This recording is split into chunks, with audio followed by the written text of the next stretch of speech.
핫쌤입니다. 7급 자료해석 문제, NCS 자료해석 문제, 그리고 5급 PC의 자료해석 문제를 과연 눈으로 풀 수 있나 없나 이것을 살펴보는 총평 세 번째죠. 자, 최근에 유튜브에 이런 글이 올라왔습니다. 그리고 내가 운영하고 있는 카페에도 이런 글이 올라왔더군요. 자, 유튜브 댓글을 보면 덕분에 쉬운 방법으로 빠르게 문제를 풀고 있다. 이렇게 말하고 있죠. 그렇습니다. 방법이 중요합니다. 2년, 3년 공부하는 그 시간적 가치 무시하자는 건 아닙니다. 그러나 결과가 없으면 그 가치, 의미가 없죠. 그래서 짧은 시간 안에 좋은 결과를 내는 이와 같은 경제 원칙에 따른 공부, 이게 중요하죠. 자, 이 카페에 올린 이 학생은 자료해석 문제풀이 무조건 계산 잘 해야만이 답을 찾는데 유리하다. 그러나 계산을 요구하는 것이 NCS든 5급 PCS든 7급 문제든 그 본질이 아니라는 걸 알고서는 간단하게 답을 맞출 수 있었다. 맞습니다. 이것을 깨쳐야 합니다. 자료는 해석이라 그러지 계산이라고 표현하지는 않죠. 그래서 관찰, 비교, 해석에 따른 접근해야 합니다. 항상 하는 잔소리죠. 자, 이번에 다루고자 하는 내용은 추정입니다. 7급 PCM 문제 12번이 추정을 다루고 있더군요. 자, 니은 보면 자, 상위 5개국 원조액 합은 29개국 합의 50% 이상이다. 자, 발문에는 29개국을 주고 있지만 그림에서는 15개국 회원국의 원조액에 대한 정보를 제시하고 있죠. 그래서 추정이라고 볼 수 있습니다. 자, 추정은 모집단의 특징을 알기 위해서 샘플링 하는 거죠. 샘플링해서 그 특징을 가지고 이제 과연 모집단의 특징도 샘플의 특징과 같을까 하고 역으로 찾아 들어가는 거죠. 자, 15개국 리스트가 나와 있죠. 자, 한국이 15입니다. 자, 그러면 29개국까지 전체 리스트가 있겠는데 한국보다는 그 금액이 적겠죠. 그래서 평균 2.0으로 잡아보는 겁니다. 그러면 14 곱하기 2를 하면 28이죠. 자, 전체 금액이 137.5입니다. 그래서 여기에 28을 더하면 165 정도 되죠. 자, 5개국입니다. 더하면 거의 100에 가깝죠. 자, 이것도 여러분들이 어떻게 합산할 것이냐, 이것도 생각을 많이 해야 합니다. 자, 이 합은 23 정도죠. 자, 이 합은 57입니다. 그러면 합하면 80이죠. 여기 20을 두는 거죠. 그래서 전체 100이 되는 거죠. 정밀 계산하려고 하지 마십시오. 이렇게 어림샌으로 접근해도 충분히 판단할 수 있습니다. 자, 이 문제가 추정 관련 문제 대표 선수라고 할 수 있죠. 2016년도 3분기 판매량을 묻고 있습니다. 자, 3분기 감성 점유율은 20%죠. 그러면 이것을 A 값으로 두고 모른 전체분에 자, 7173 이것을 올리는 거죠. 그래서 공식 활용 능력이 꼭 필요한 겁니다. 자, 이 문제는 쿠리엘 기출 문제입니다. 옳은 것을 묻고 있죠. 자료 1, 제목을 읽으면 평균 수명, 건강 수명, 추위에 대한 정보를 주고 있죠. 자, 자료 2를 보면 자, 건강 수명 예상치 범위 평균 수명 90%에서 플러스 마이너스 1% 수준이다. 자, 여기서 90%와 플러스 마이너스 1%의 동그라미를 치는 겁니다. 이 얘기는 결국은 전체 각 연도별 평균 수명 여기다가 90%를 곱하라는 얘기죠. 공이 90%를 곱하는 겁니다. 그러면 90%를 곱할 필요가 있다 없다? 없습니다. 어차피 똑같은 값으로 곱하기 때문에. 그리고 플러스 마이너스 1% 이것은 계산하기 어렵죠. 그래서 계산하기 쉽게 10%를 주는 겁니다. 이렇게 접근하면 아주 쉽게 답을 찾을 수 있죠. 자, 이 문제가 추정 관련 문제 유형인데 NCS든 PCS든 추정 관련 문제는 이 정도 수준에서 출제됩니다.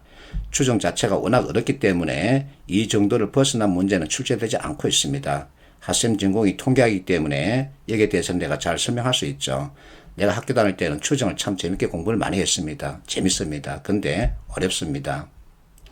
이번엔 가중치 관련 문제 유형인데 자, 가중치는 NCS에서 문제 해결 그리고 자원관리, 자료 해석, 그리고 조직이해 여하튼 영역에 두루 출제되고 있죠. 그래서 가중치는 꼭 한 문제씩 나온다고 봐야 합니다. 자, 가중치 문제 풀이 접근법. 가중치 그 자체를 계산한다. 그러면 시간이 많이 걸리죠. 그래서 나는 동그라미 또는 네모를 표시해라.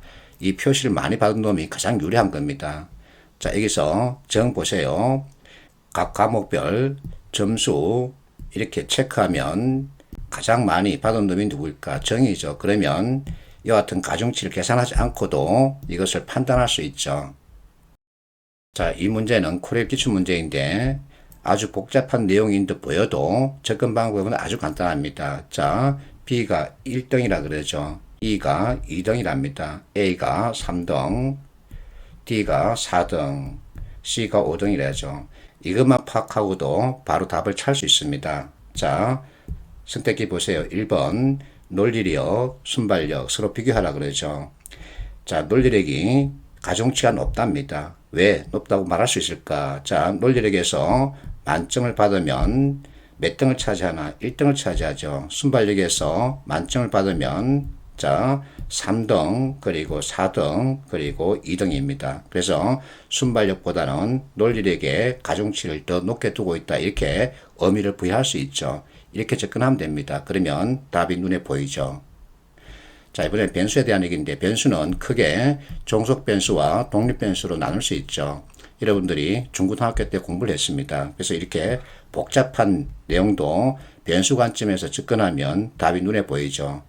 자, 월간, 출근, 교통비 이것이 종속 변수죠. 그러면 이와 같은 것들이 뭐죠?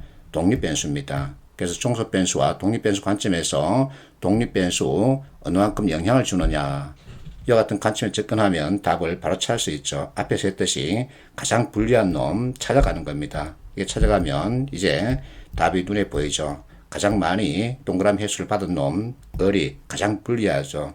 2개 받은 갑이 그 다음이고 1개 받은 병이 그 다음입니다. 이렇게 접근하면 됩니다. 자, 이 문제 NCS 문제 유형이라고 볼 수 있는데 운송 비용 측면에서 가장 유리한 수단을 묻고 있습니다. 자, 운송 비용 이것이 종속 변수죠. 그러면 이와 같은 운송 수단이 독립 변수가 되는 겁니다. 그래서 이 독립 변수가 종속 변수에 얼마큼 영향을 주느냐 이 관계를 살피면 되는 거죠.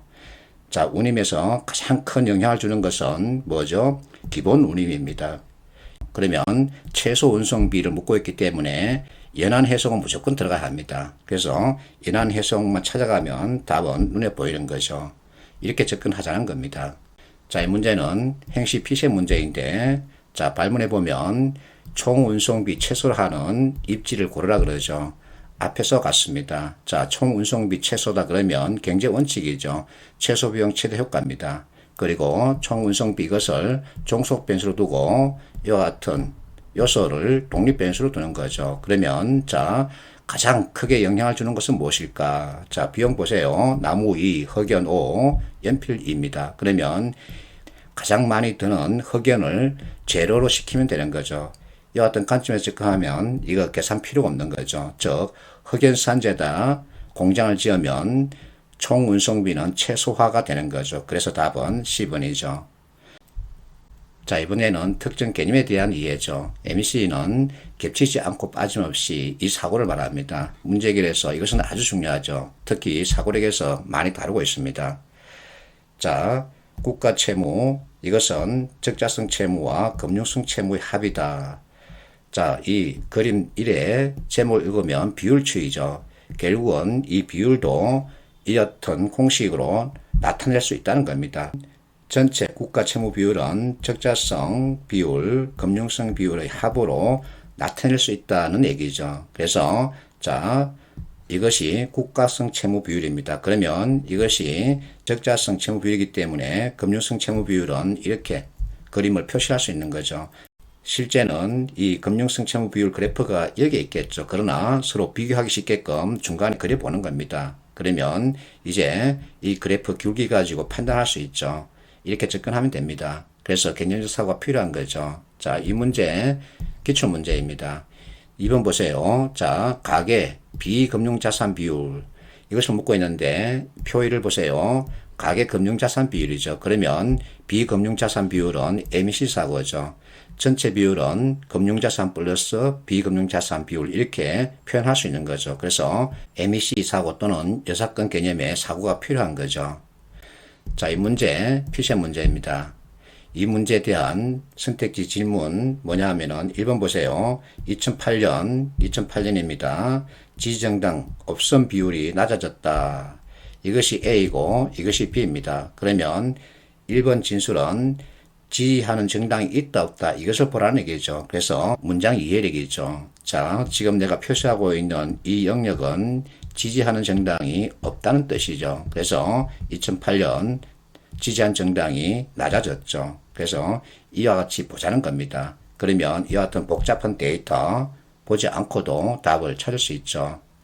자, 이번에는 그래프 기울기입니다. 그래프 기울기 가지고 판단할 수 있는 것이 몇 개 나옵니다.